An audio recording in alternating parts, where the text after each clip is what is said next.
അസ്സലാമു അലൈക്കും വറഹ്മത്തുള്ളാഹി വബറകാതുഹു.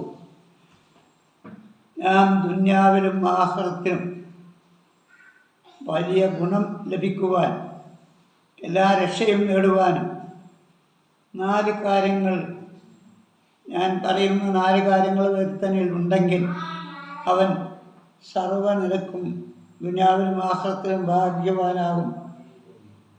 ആ 4 കാര്യങ്ങൾ: 1, ദിക്ർ ചൊല്ലുന്ന നാവ്, അള്ളാഹുവിൻ്റെ ദിക്ർ ചൊല്ലുന്ന നാവ്. നന്ദി കാണിക്കുന്ന ഹൃദയം, അള്ളാഹു തന്ന നിയമത്തുകൾക്ക് നന്ദി കാണിക്കണം. ക്ഷമിക്കുന്ന ശരീരം, ദീനിൻ്റെ മേൽ നല്ല കാര്യങ്ങൾ ചെയ്യാൻ അവനിക്ക് സഹായിക്കുന്ന ഭാര്യ.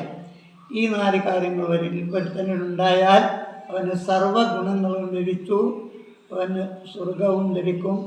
എല്ലാവരും ശ്രദ്ധിക്കുക.